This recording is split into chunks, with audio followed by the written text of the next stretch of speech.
Papalit tayo ngayon ng o-ring. O-ring ng 5 feet.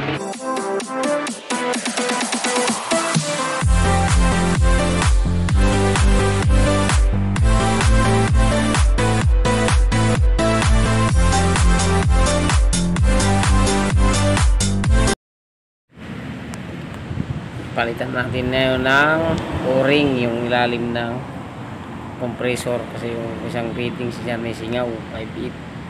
Mapalitan natin yan ngayon kasi dyan ang galing yung ano ng langis. Ito na tinatanggal na ng kasama ko. Dudukotin lang namin yan kasi nakikita naman yan sa ano, ibabaw. Ilalim lang yung tatanggal. Nakahiga yun. Makikita na namin yan. Dito ko sisilipin sa taas. Yan ang naging problema ng L3 na to. Pero madali lang to. Papalitan lang namin ng isang o-ring to.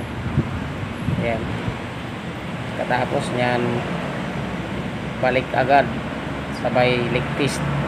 Tapos kakargahan na rin yan para mabilis matapos. Tutulong-tulungan namin yan. Ayan. Leak test na yan. Lagyan na yan ng kasama ko ng sabon. Titingnan namin yan kung mayroong hangin na sumisingaw, kasi may gamit kaming sabon dyan. Yan ang mga tirada dyan, mga discarding Pinoy. Kaya tingnan nyo yung mga liligtis namin.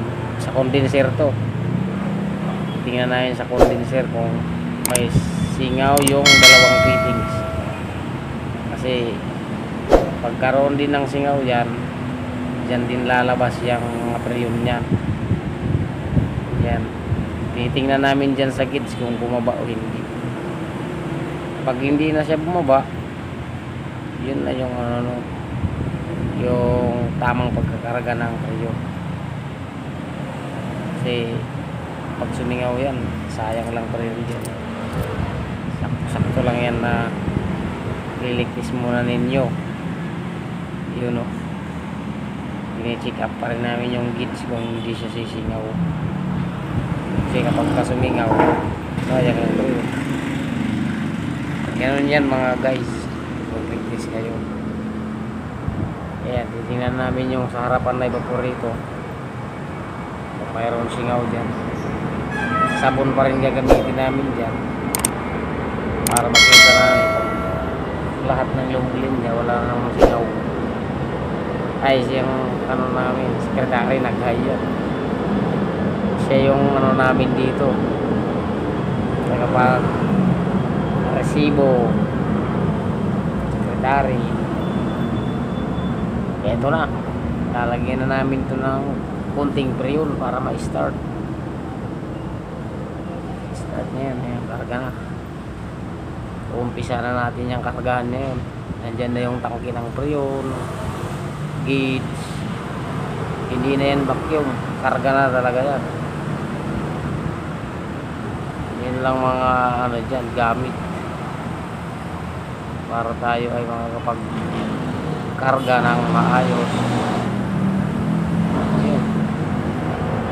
Full charge na lang yan doon, tapos lilinisin niyo yung condenser para pagka nag-pressure na yung ano, tubig, malilinisin niyo yung condenser nyo.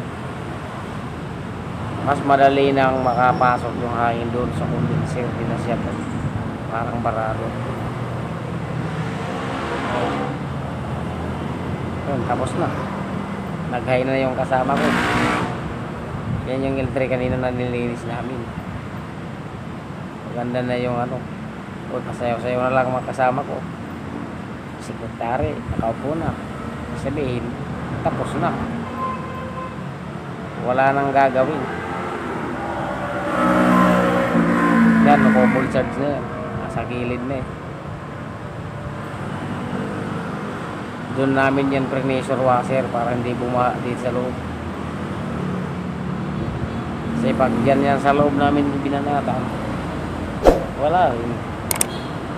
Samba sa kanila. Sa Naglilinis na ng kasama ko. Yun, Bapogi Points. Okay na yung kasama ko. Ibig sabihin, tapos na siguro.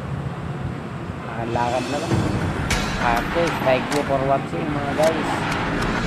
Yan na lang po. Okay. Bye.